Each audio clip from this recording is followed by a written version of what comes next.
Feche um pouco seus olhos. Vamos entregar esse momento de partilha, de encontro com a palavra, nas mãos do Senhor. Senhor, nessa noite nós te pedimos que o Senhor verdadeiramente encontre as portas do nosso coração abertas, para que a tua palavra, Senhor, gere em nós frutos de vida, de santidade, frutos de salvação, Senhor. Eu te impresso, entra, Senhor, hoje no nosso coração, entra, Rei da Glória, para que nós possamos contemplar como o Senhor é bom, para que nós possamos contemplar, Senhor, e verdadeiramente sentir essa alegria que nós cantávamos no Salmo, Senhor. Vem, Jesus, e abençoa o nosso coração com a tua palavra. Vem, Senhor, e abençoa o nosso coração com essa pregação. Faz com que todos nós aprendamos um pouco de ti, com que todos nós, Senhor, estejamos totalmente disponíveis, abertos à ação da tua graça. Tira de nós, Senhor, toda espécie de distração, todas as preocupações, Senhor, que talvez possam nos impedir, que o nosso coração hoje esteja aberto, Senhor, para receber o Senhor da glória, que nessa noite nos venha visitar. Que o Rei entre, meus irmãos, na nossa vida, que o Rei entre nessa noite no nosso coração, e que Ele realize em nós a sua obra, de restauração, de cura, a sua obra de santidade. Nós nos abrimos, ó Rei da glória, para Ti. Nós te pedimos que seja Tu entronizado nas nossas vidas, que o Senhor entre e que realize a sua obra de salvação. Vamos cantar juntos. Para que entre o Rei Jesus, o Rei da glória. Eu abro meu coração. Eu abro meu coração. Você pode colocar a mão no seu coração e cantar. Para que entre o Rei Jesus, o Rei da glória. eu abro meu coração. Eu abro meu Para que entre o Rei. coração. Para que entre o Rei. Para que entre a tua vontade, Senhor. O Rei Para que entre o teu amor, Senhor. Para que entre a tua graça e a tua misericórdia. Eu me abro, Senhor, inteiramente. Eu estou aqui disponível, Senhor. para que Venha agir em nós, Jesus. Jesus, o Rei da glória. Eu abro meu coração.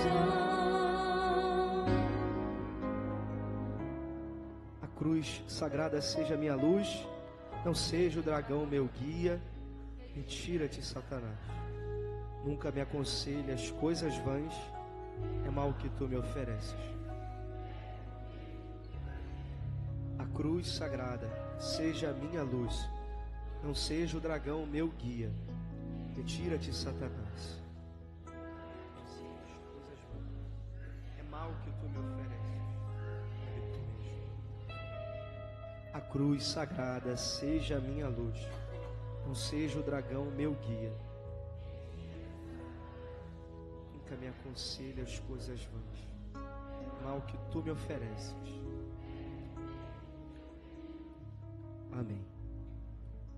Meus irmãos, irmãs, boa noite. Reverendíssimo Padre Cláudio, caros irmãos. Hoje, meus filhos, uma coroa perguntou: Padre, por que a gente está de branco? Vocês estão de branco, não de verde. A gente sabe que já estamos celebrando a missa de domingo, mas hoje, de maneira especial, a igreja nos convida a celebrar a solenidade da Basílica de Latrão. Padre, que basílica é essa? É a Catedral do Papa, meus filhos. É a igreja lá em Roma. Geralmente nós vemos o Papa celebrando a Santa Missa. Ela é a chamada mãe de todas as igrejas de Roma e do mundo. Por quê, meus filhos? Porque foi edificada logo após um período muito difícil da igreja. O período das perseguições. Talvez seja uma das primeiras igrejas públicas, onde o povo de Deus podia celebrar então a sua fé. Podia celebrar a vitória de Deus em meio àquela perseguição. Como o padre já disse, é a Catedral do Papa, é a Catedral de Roma, por isso ela é tão importante para nós. Mas veja, padre, no que celebrar a Basílica do Latrão interfere na nossa vida? Afinal, a maior parte de nós nunca esteve lá, não é verdade? Vejam, meus filhos, Se engana quem acha que esse seja um dia simplesmente para celebrar uma estrutura humana. Se engana quem pensa que o que a gente celebra hoje simplesmente são tijolos, uma parede de pedra, que por mais que seja muito bonita, por mais que tenha todo o seu esplendor, e quem já viu as fotos da Basílica sabe que ela é muito bonita, mas não passa disso, meus filhos, de uma estrutura física. Hoje a igreja nos convida, Deus nos convida a fazer uma reflexão muito mais profunda e muito mais bonita. Hoje, quando nós olhamos da segunda leitura, nós vemos São Paulo dizendo para nós, logo no início da leitura: vocês são construção de Deus. Vocês são aqueles a quem Deus quis edificar. Então o que nós hoje estamos celebrando não é a memória, mais uma vez o padre diz, de estruturas de pedra e de mármore. Não se trata disso. Mas nós celebramos uma certeza: Deus decidiu habitar entre nós. Deus quis habitar na minha vida e na sua vida. Como nós escutamos no prólogo de São João, Ele armou a sua tenda, não no lugar específico, Ele armou a sua tenda entre nós. Deus quis habitar no nosso coração, meus irmãos. Mas ao mesmo tempo que São Paulo nos diz, vocês são a construção de Deus, ao mesmo tempo que Ele nos dá essa alegria de ter essa certeza, ao mesmo tempo, não sei se repararam, mas São Paulo nos faz também um alerta, uma chamada de atenção. Ele diz, cada qual pense como tem edificado essa construção. Ou seja, hoje é um dia de nós sabermos, somos habitados por Deus, mas é um dia de também nos perguntarmos, o que tem edificado o meu coração? O que tem enchido o meu coração?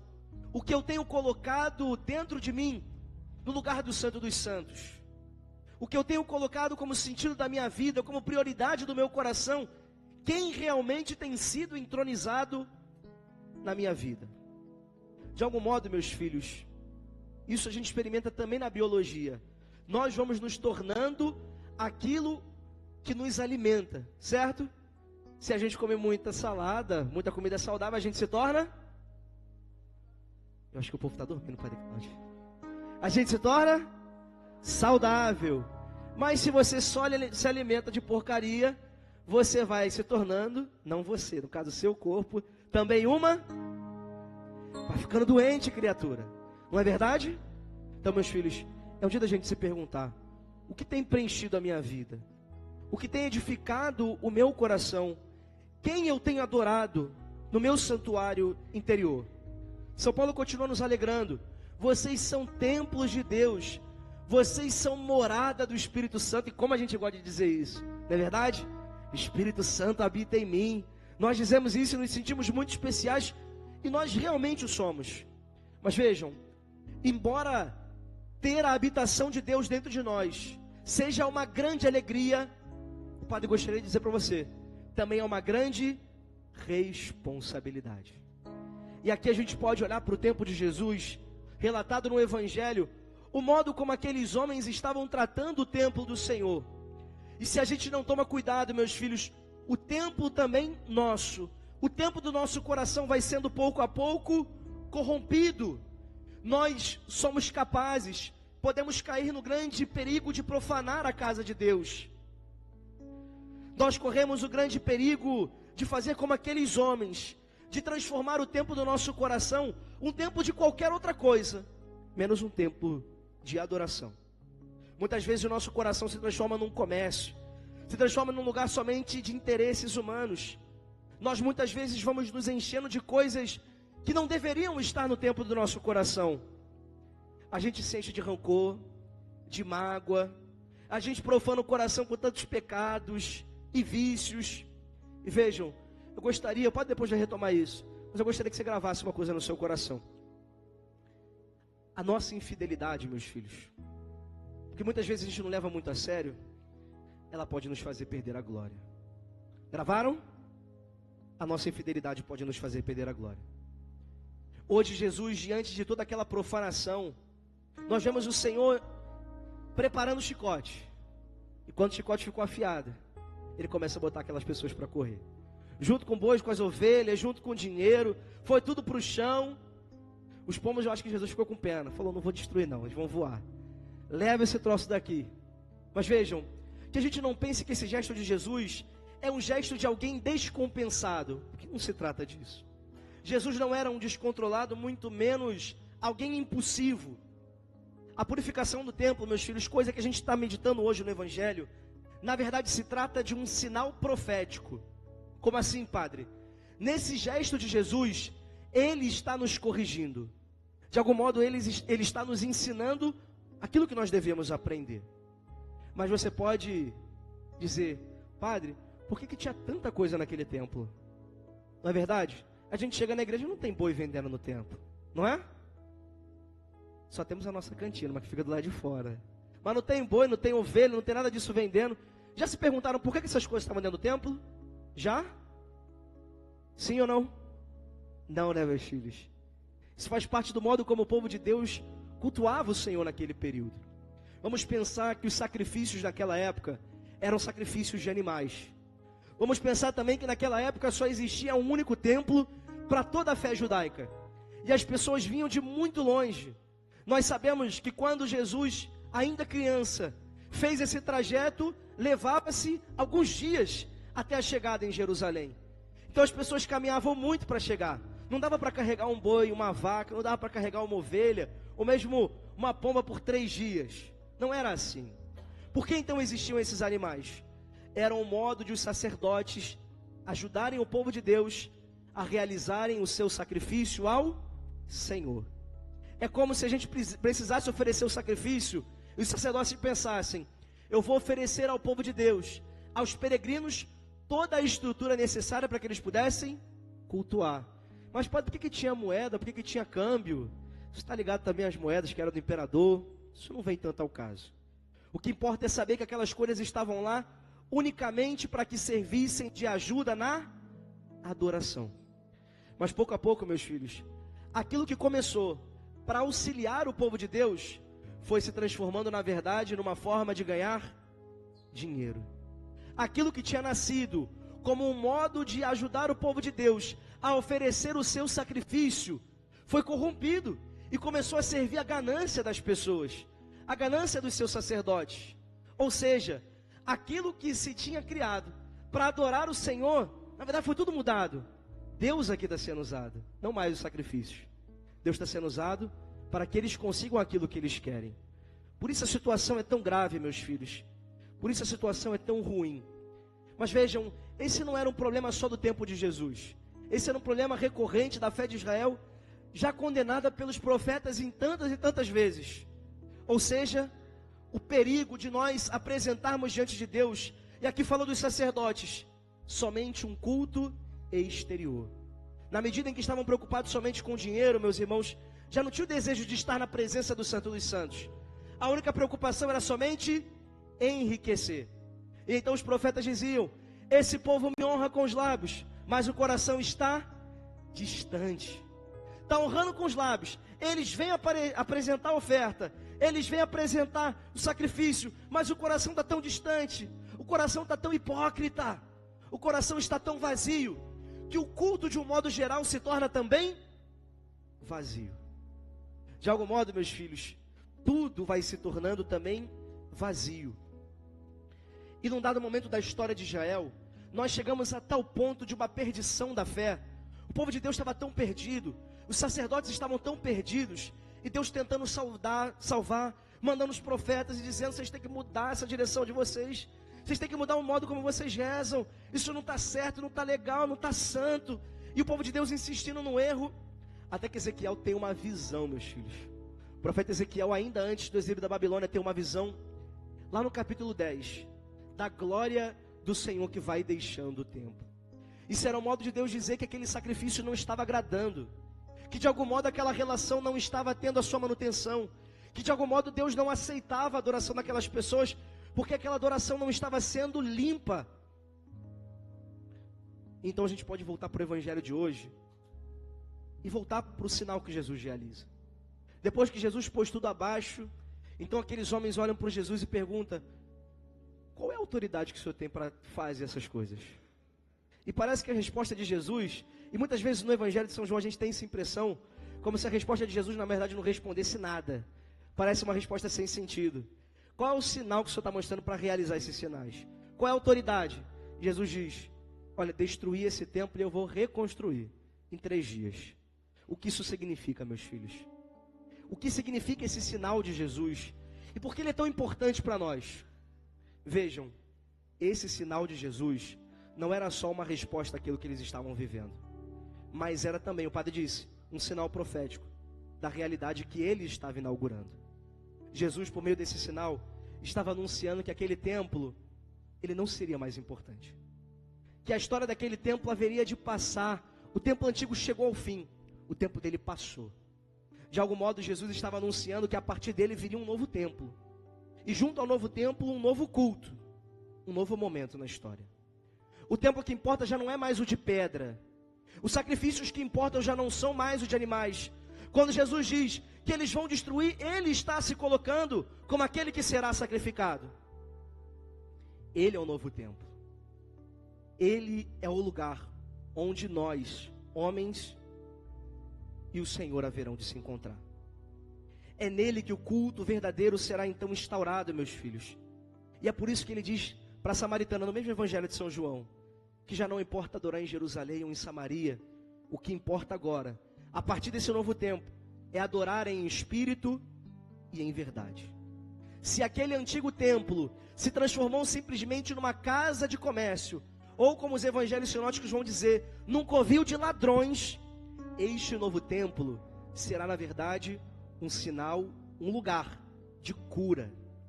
Quando o evangelho de São Mateus no capítulo 21 vai narrar a purificação do templo, logo depois de expulsar os vendilhões, de transformar novamente aquele templo num templo puro, então o evangelho continua narrando, nos versículos seguintes, os coxos e os cegos vieram então até ele, e ele os curou. Está aqui, meus filhos, o sinal do novo templo inaugurado pelo Senhor. Onde está Jesus? Onde está o seu Espírito? Onde está a adoração a Jesus? Tudo é curado, fortalecido e nutrido. Prestaram atenção na primeira leitura de hoje? Sim ou não? Não estou muito convencido, padre. Prestaram mesmo? Eu vou descer, vou botar o microfone na boca de uma pessoa e você vai ter que me dizer o que estava narrando. Meus filhos, se porventura você se perdeu durante a leitura, como dizia os jovens na minha época, se você papou mosca, não tem problema. É Ezequiel. A gente já falou dele ainda agora, não já? Da glória que foi embora, lá no capítulo 10. Agora nós estamos no capítulo 47. E Ezequiel tem uma outra visão. E a visão não é mais daquele templo desabitado. Ezequiel, ele tem a visão de um novo templo. E nesse novo templo há um rio que brota desse templo. Hoje a gente não leu porque a igreja acabou cortando um pouquinho alguns versículos, mas é aquela passagem que o Filho do Homem pede a Ezequiel, vai para mais fundo. E a água começa a bater na canela. Vai para mais fundo. E a água então bate na cintura. E chega o momento daquele rio que brota do templo que ele já não podia mais atravessar. E então Ezequiel narra que aquela água descia do templo e ela ia passando por muitos lugares. E os lugares por onde aquela água passava, tudo então se transformava em vida. Havia árvores naquele lugar. Árvores que davam frutos todos os dias do ano. Haviam peixes naquele lugar. Tudo que aquela água transformava, tocava, se transformava em abundância. Se transformava em bênção. Olha que coisa bonita, meus filhos. Essa imagem do profeta Ezequiel. Ainda agora a gente falava de um primeiro templo falido. Ainda agora a gente falava de um templo destruído e desabitado. Agora vem um novo templo. Uma nova água que jorra dele. E por onde essa água passa, tudo volta à vida. E a gente pode se perguntar, de onde vem essa água? Agora, à luz de tudo aquilo que a gente partilhou até aqui, de que o Cristo é um novo templo, nós podemos dizer, meus irmãos, essa água, ela brota do lado aberto do Senhor, como novo templo. E se essa água brota do próprio coração de Cristo, nós podemos dar a ela um nome.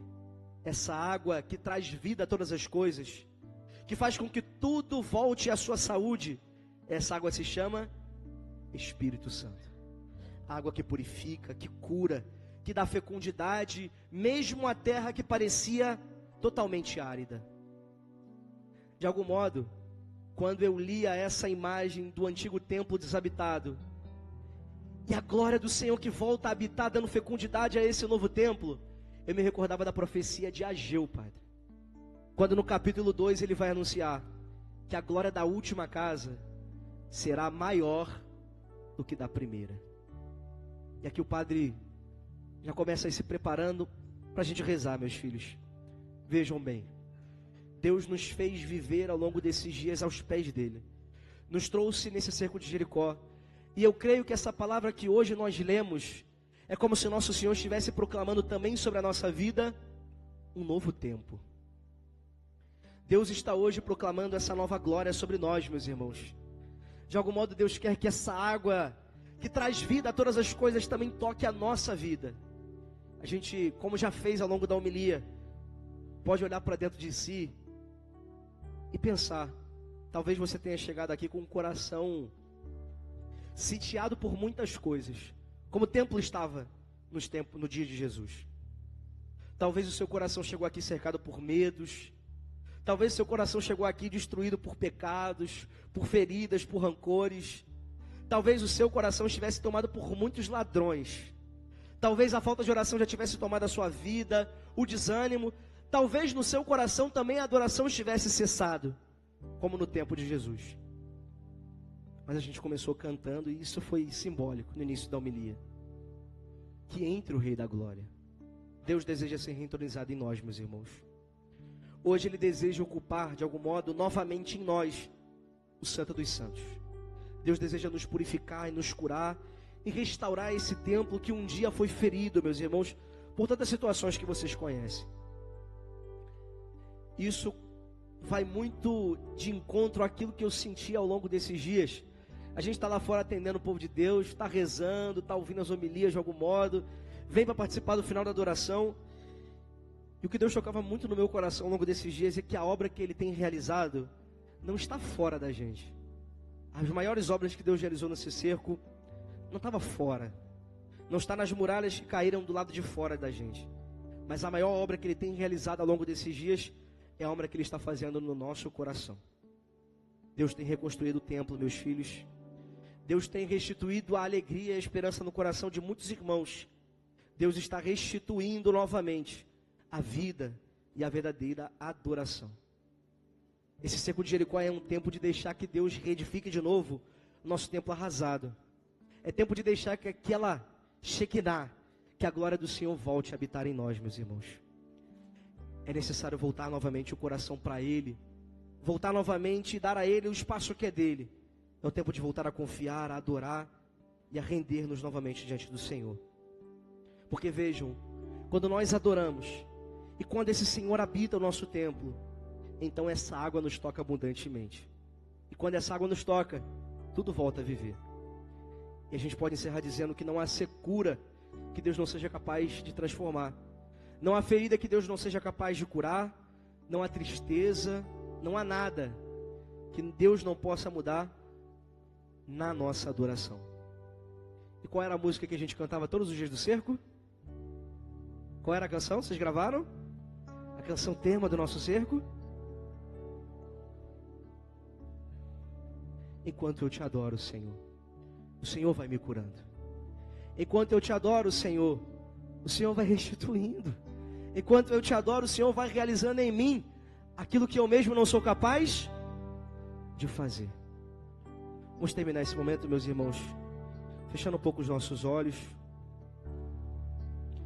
E diante dessa palavra de salvação, de renovação, diante dessa palavra de transformação que o Senhor nos envia, diante dessa profecia de um novo templo, diante dessa profecia de um lugar de abundância, um lugar de bênção, um lugar de alegria, um lugar de força, um lugar de fecundidade no Senhor. Nós queremos novamente, Senhor, nos voltar para Ti, para que na adoração, Senhor, nós possamos ver cumprida essa palavra. Nós queremos encerrar, Senhor, esse momento de pregação, te pedindo que o Senhor venha ao encontro de nós, que somos os teus templos, Senhor. Nós que somos a tua morada, Senhor, mas que muitas vezes profanamos o lugar da tua presença.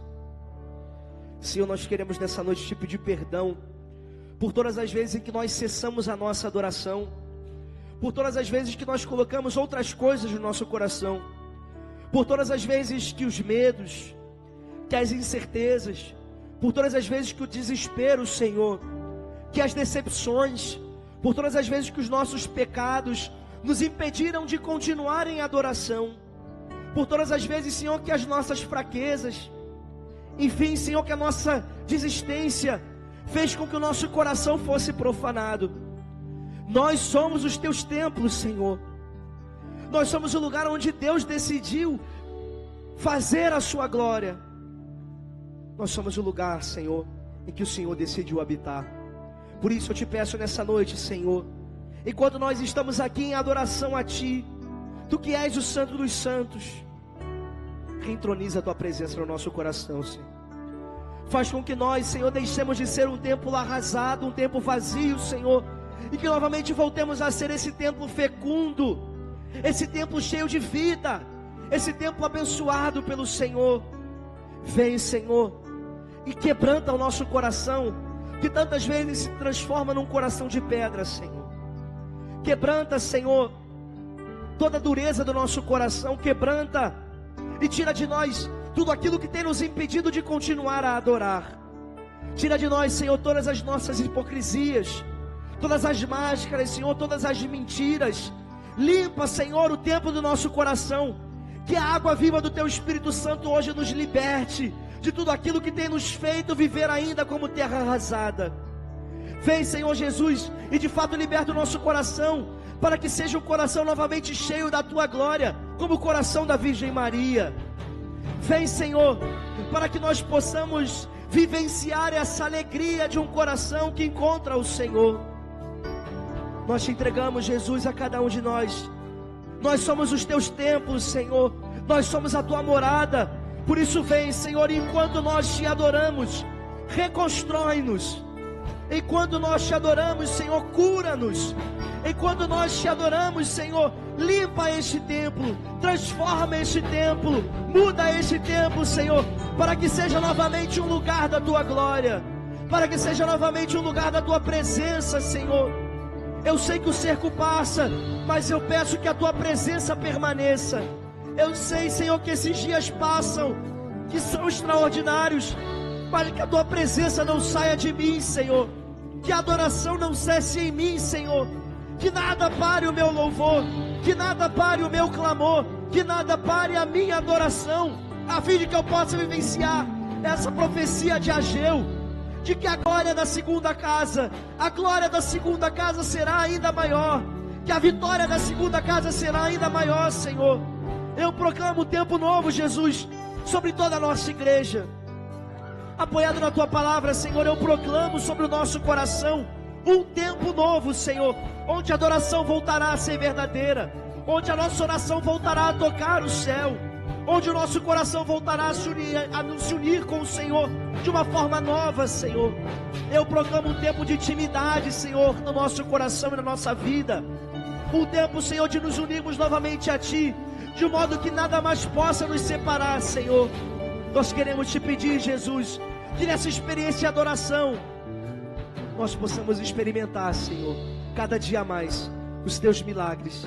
Que neste tempo de adoração, Senhor, que não vai cessar, que nós possamos vivenciar, Senhor, todos os dias as Tuas bênçãos, as Tuas promessas, o Teu amor e a Tua misericórdia, Senhor. Vamos cantar juntos. Eu vivo